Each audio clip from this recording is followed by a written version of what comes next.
Hi friends, I'm McLean. Welcome back to my craft room. The ridgelines outside are just starting to turn, and in here I have been quietly and steadily making progress towards an October 1st shop update.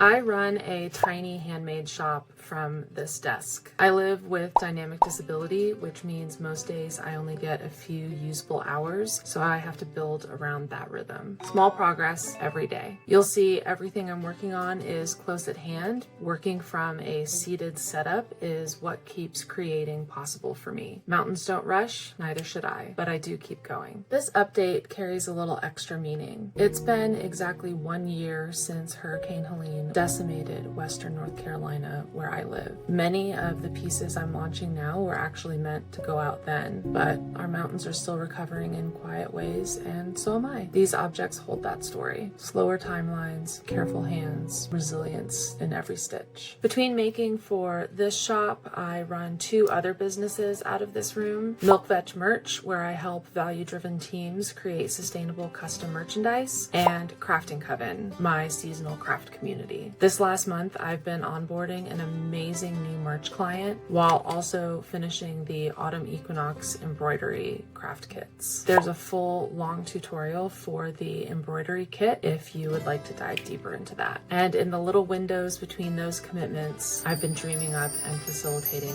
this shop update. Here's what we'll do together for this video. I'll walk you through all the pieces on my desk, the decisions behind them, and the simple solutions that let me keep creating on low energy days. Things like batching small steps and keeping what I need within one small reach zone. Nothing fancy, just what works. Let me quickly give you a sneak preview into some of the things I'll be making, like these little chicken earrings. You see that? I'll be doing a lot of these in different colors. I'll also be doing little felt duck earrings as well. And the felt chickens and the felt ducks that I've previously offered as ornaments are going to be offered this time as bag charms. You could also use them as a keychain. I'll be making 16 different fabric frames for this shop update, and I'm excited to use so many of the fabrics from my stash for those. I'll also be making a couple of pie bulletin boards or pin boards that you can display enamel pins on, or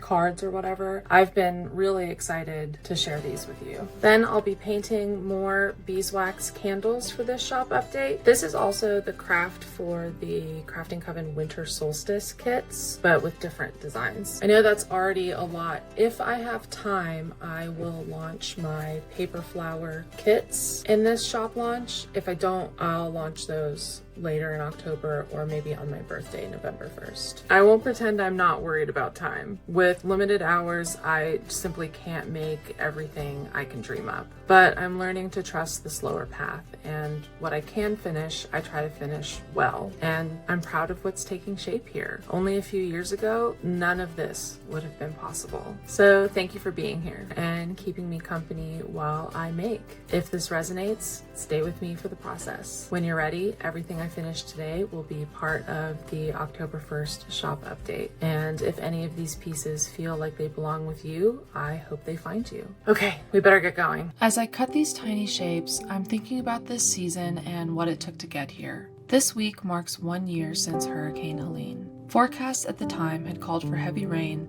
but almost no one expected it to turn catastrophic. And because evacuation wasn't advised until it was already too late, many endured the trauma of their homes collapsing beneath them. Entire families were trapped as houses were swept away in the flood. In Buncombe County, where I live, officials issued a mandatory evacuation order through the federal alert system at 6:15 a.m. But for many, that warning never arrived in time. Some residents reported not receiving the alert until hours later, even as late as 1 p.m. By then, flooding and landslides were already underway. By 10 a.m., most of us were cut off from the outside world. No cell service, no power, and no way out with roads destroyed or buried by debris. Families stood on porches watching the water climb step by step into their homes, with almost no chance to prepare or escape. All anyone could do was hold on and try to stay alive until help came.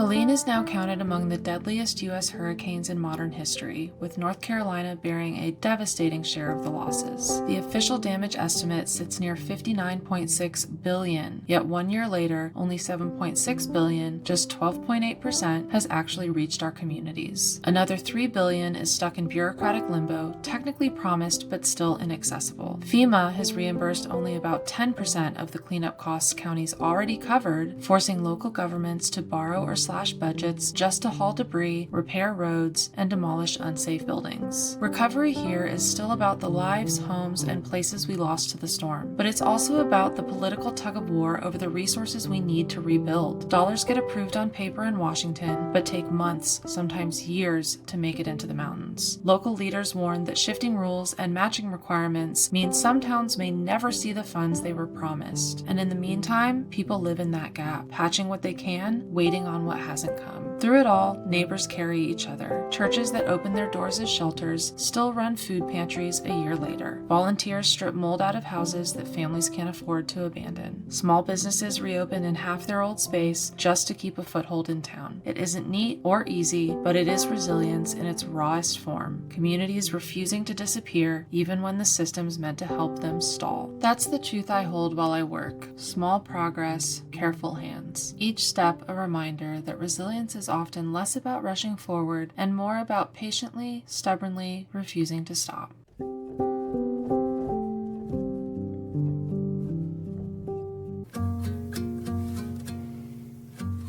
I am back to continue working on items for my shop update. These are all the chickens and ducks I cut out last night. Tonight, I'm going to try to get as many of the little ducks done as I can.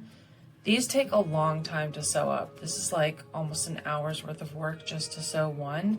And I have 2, 4, 6, 8, 10 to do. So I think I'll start with these brown ones and just work my way up and see how many of these I can get done tonight. Last night I batched all the cutting, so tonight I can just focus on sewing. I find it helps to divide the work in 2 stages. One evening for tracing my pattern pieces and cutting all the shapes, another for stitching, another for finishing details. Breaking it down this way makes a big project feel less overwhelming, and it means I can make progress even on lower energy days. Batching also keeps my workflow steadier. Once my hands find the rhythm, I can keep going without constantly shifting tasks. I use this same approach for almost everything I make. Even with beadwork, I like to assemble all the stacks at once before moving on to the wire wrapping. It's the same principle. Reduce the number of times I have to switch gears and let my body settle into one kind of motion at a time.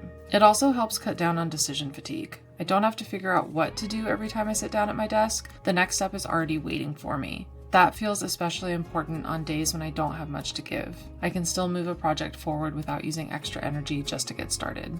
There's also something comforting about it. When I see a whole stack of pieces prepped and waiting, I know future me will be able to keep going even if that day is harder than this one. It turns the work into a rhythm instead of a sprint, and that rhythm is what keeps projects sustainable for me over the long term. On the flip side, when I try to do everything start to finish in one sitting, I almost always burn out before the project is done. Pieces pile up, my desk turns chaotic, and the whole process feels heavier than it has to be. Batching is a way of protecting the joy of making. It keeps the work manageable so that I actually look forward to sitting down again the next day. If you work with your hands too, consider what can be prepped on a good day and finished on a low energy day. Then, even on the harder days, there's something I can reach for that's already set up and ready to go.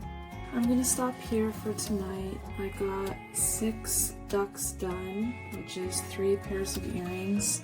I'll be honest, I'm not feeling super great, and pushing this body with chronic illness is a recipe for disaster, so I'm gonna call it and pick things back up tomorrow.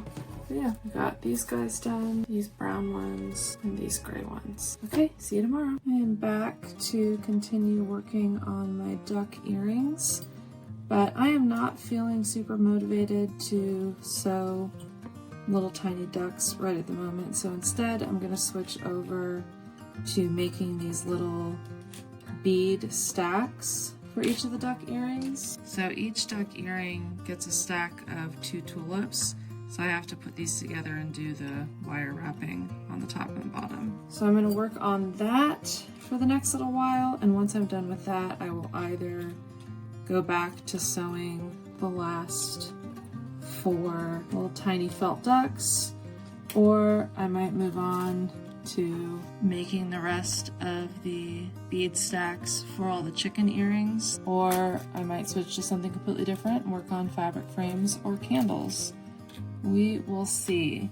But yeah, I'm gonna start by making all of these little wire wrap stacks first. So I have my 14 karat 24 gauge gold wire. I've got my 14 karat jump rings in a bunch of different sizes. And then I have my 14 karat gold filled hoops. And that's what I'm using to assemble all of these. And again, I will be doing that on time lapse. Otherwise this video would be as long as my embroidery video. No matter how much I try to pace things out, it's nearly impossible not to end up with too much to do in the 2 to 3 weeks leading up to a shop update. There are always a dozen finishing steps and they pile up fast. These bead stacks are a perfect example. Tiny prep work that doesn't look like much on its own, but multiplied across a whole collection, it adds up. On low motivation days like today, I'll often set a micro goal. One little project like these 10 bead stacks, then I'll reassess. Momentum usually follows and I can keep going, but I've had to stop chasing perfection or powering through to instead create little wins I can build on without draining myself completely. These small systems keep me moving when a deadline is looming but my energy is limited, and yet again remind me that progress doesn't always look like big leaps forward. Sometimes it's just one wire wrap at a time. Okay, so these are the 3 sets of duck earrings that I have completed so far. I think I'm kind of on a roll with wire wrapping, so I think I'm gonna make the rest of the adventurine leaves and glass daisy pieces for all of the chicken earrings. So I have 4 more sets of chicken earrings that I'm making, so that's 8 of these total. So I'm gonna make 8 of these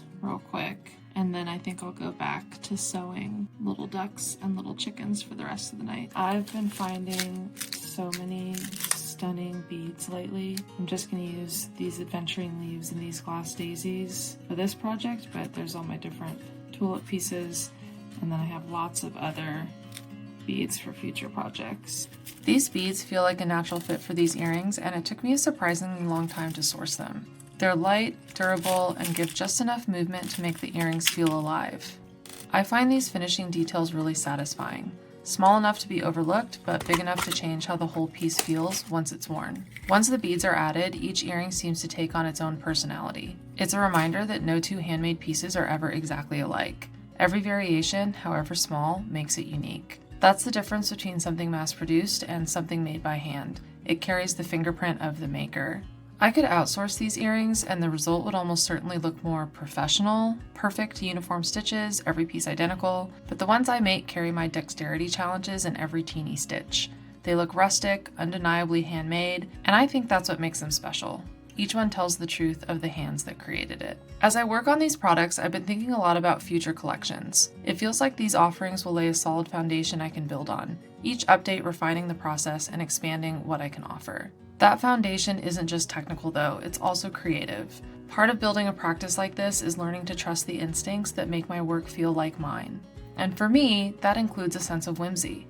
To some people, felt chickens and ducks might feel like childish subject matter for jewelry, but my younger self would have loved them, and present-day me still does. Choosing to keep that playfulness in the work is my way of embracing authenticity instead of trying to smooth it out. A pair of earrings might seem small, but if it makes someone smile every time they put them on, then it's carrying joy into their everyday life. That's what I want these pieces to do, to remind people that delight and levity have a place right alongside resilience and seriousness.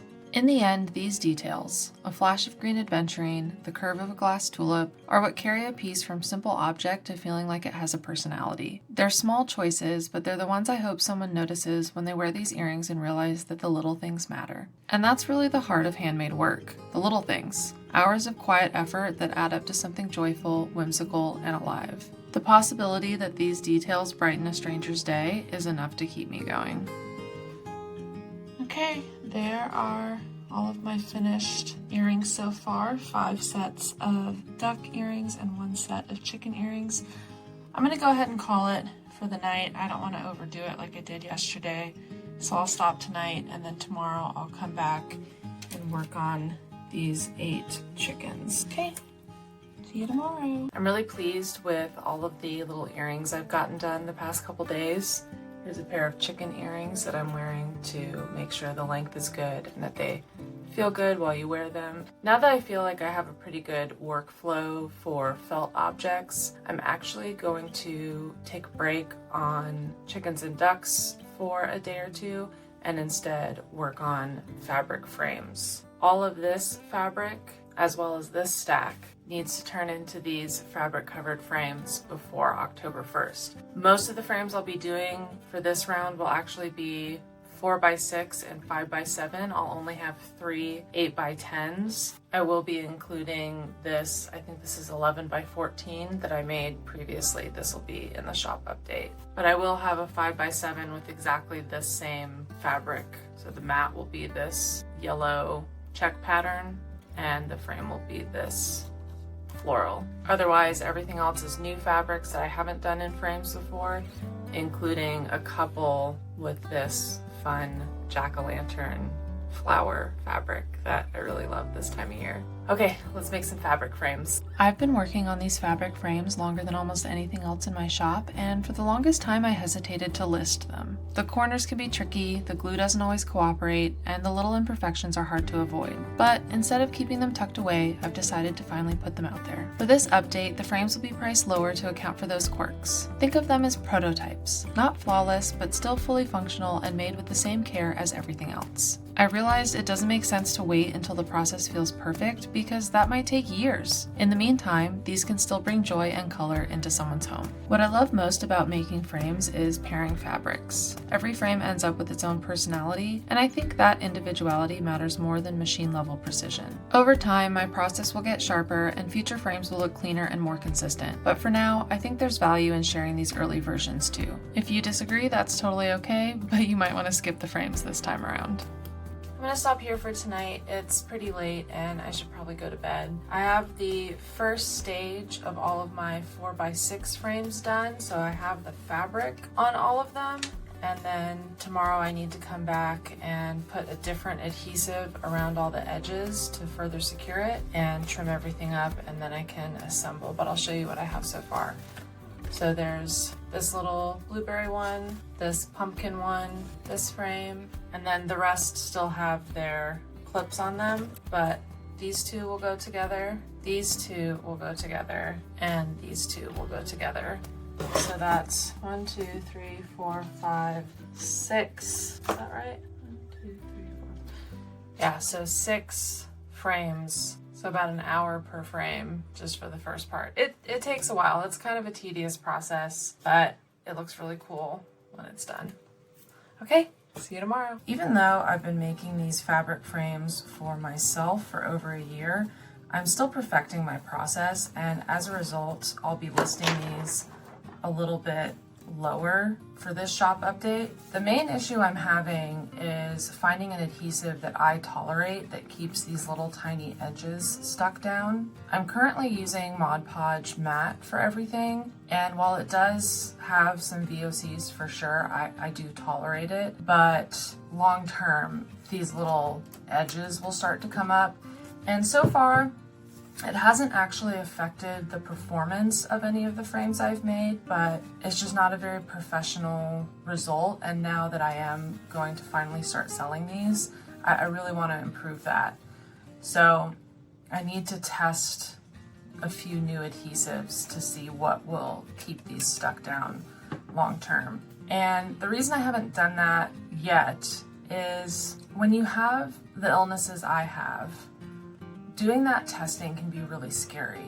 You know, sometimes I might react to something and I'm kind of okay the next day, but sometimes a reaction can cause me to have long-lasting symptoms for a couple days, a couple weeks, even months.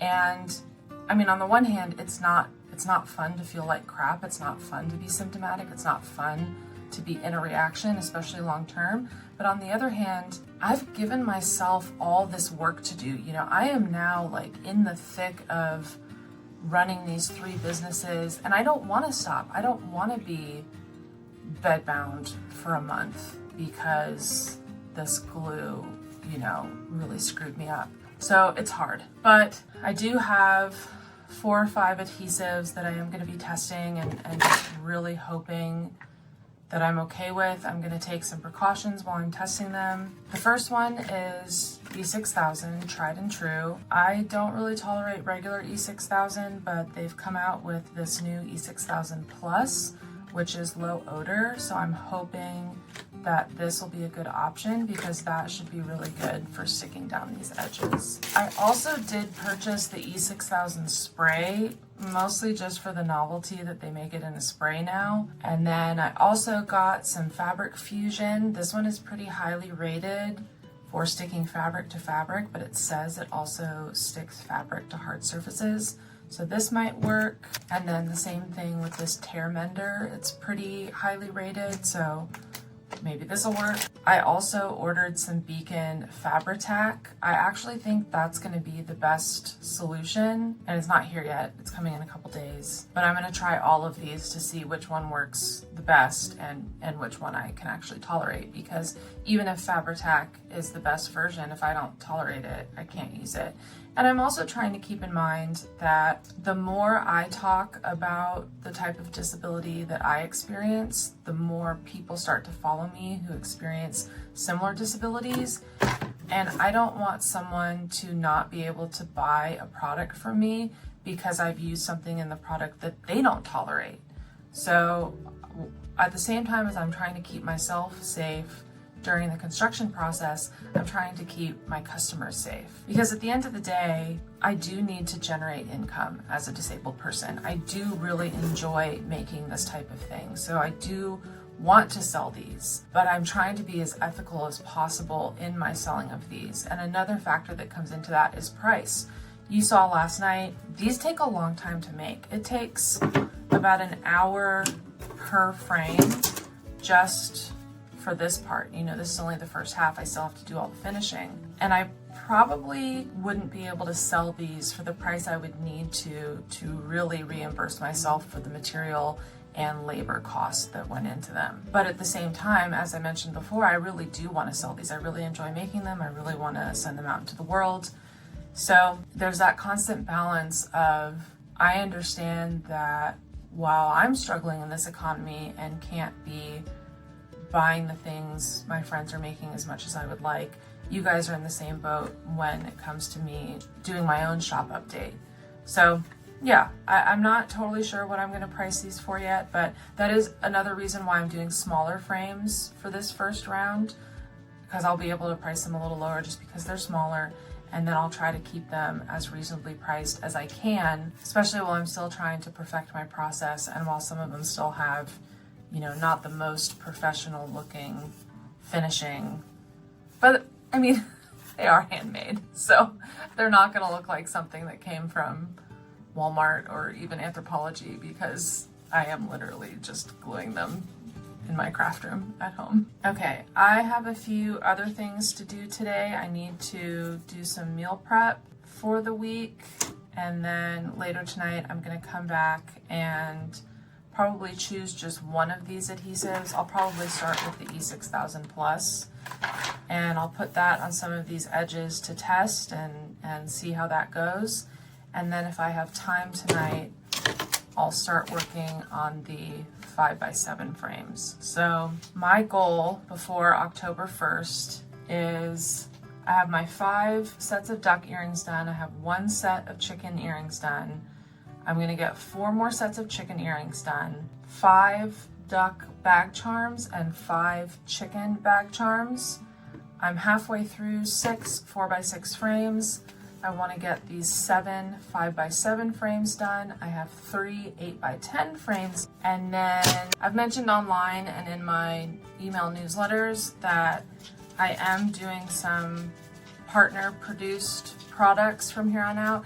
I actually run a custom merch company, Milk Vetch Merch. So for the last decade, if you need custom merch for your business, like say you're an artist and you want to put your illustrations onto a print, or you want to make enamel pins, or you need a tablecloth for a market, I'm the person you come to get that stuff made. And it's kind of silly that I've never outsourced any of my own stuff. So I'm doing that from here on out because it just makes sense. I did get some samples in from my stationery supplier, and I'm gonna tweak a few of them before shop launch, but I will be doing 3 greeting cards this time around. A happy birthday chicken, a pilgrim goose, and just a plain chicken. And then I'm doing like a little harvest spooky notepad, a letter writing pad, because as you guys know, I write a ton of letters. I have 4 different pen pals through my pen pal club.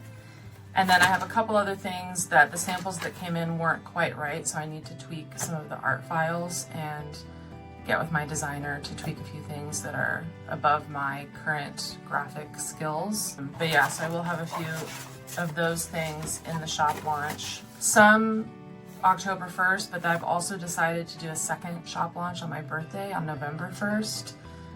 Because I don't have time to finish like the paper flower kits. You know, I don't know if I'll finish the pie bulletin boards. It's living with chronic illness. You learn that, you know, timelines often need to change from what you think they're gonna be. Oh, and then I have a bunch of enamel products coming in. So that's one thing I'm waiting on for the bag charms. Each bag charm has 2 little enamel charms that go with it. And then I have 9 enamel pins and 9 stitch minders that are coming in that sort of go with these 3 little collections that I'm creating. Okay, enough talking.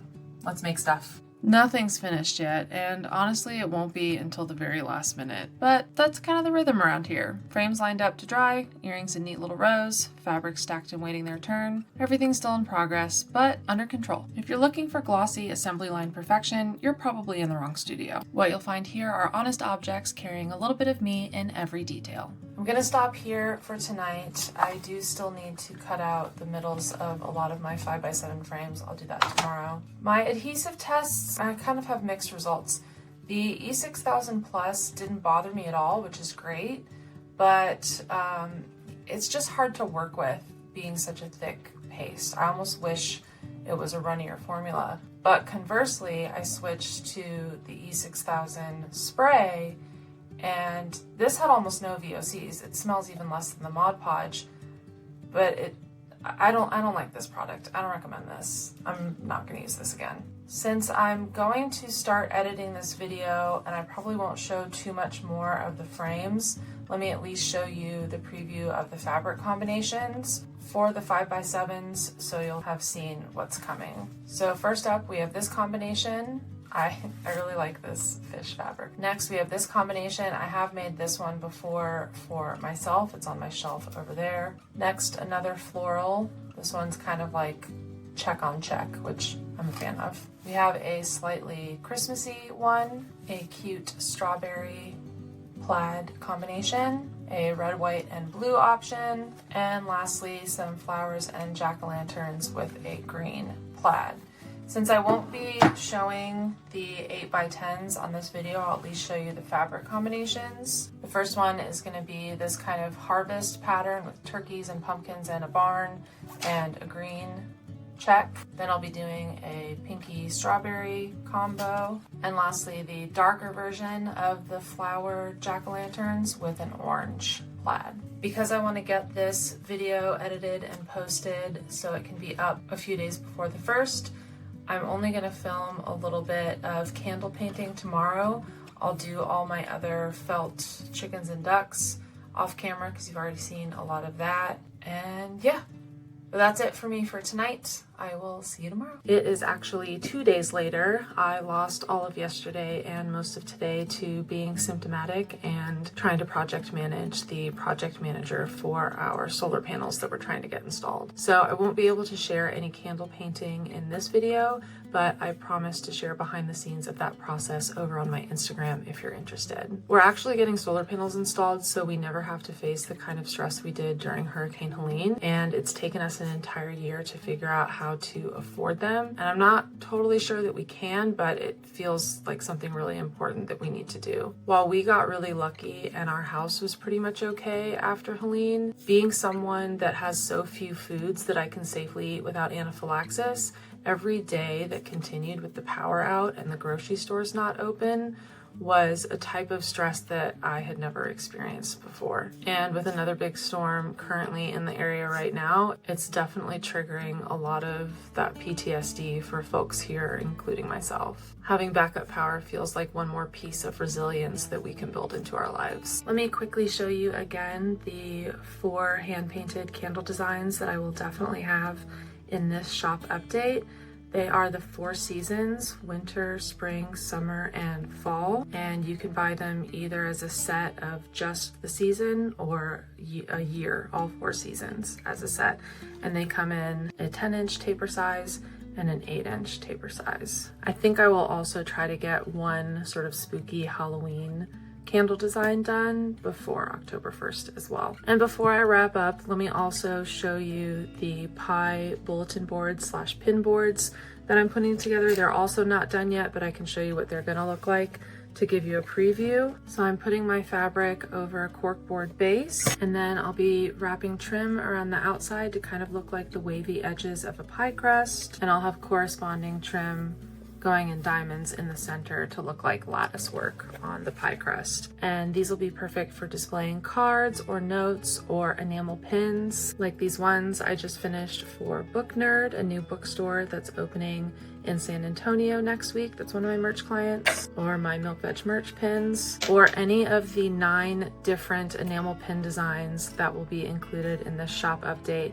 I am just waiting for those to arrive from the production facility. As I close this update, I keep thinking about what it means to continue to create in the middle of uncertainty. This past year has reminded me that resilience isn't a straight line. It's uneven, sometimes frustratingly slow, but still worth showing up for. Each piece I've shared carries a little bit of that truth, that beauty can exist right alongside difficulty and that even small progress can matter. Sharing this space with you, not just the work itself, but the story of how it comes to be, is a gift. Knowing that you're here watching, encouraging, and walking part of this road with me makes the hours in this room feel less solitary. I'm deeply grateful for that. If you'd like to continue along with me, consider subscribing to this YouTube channel. Make sure you're subscribed to my email list for early access to my shop updates, or come find me on Instagram, where I'll share the parts of this process that don't make it into these longer videos. There's more to come, and I'd love for you to be a part of it. Thank you for being here, for your presence, and for your care. I hope what you've seen stays with you, and I hope it leaves you curious for what's still ahead.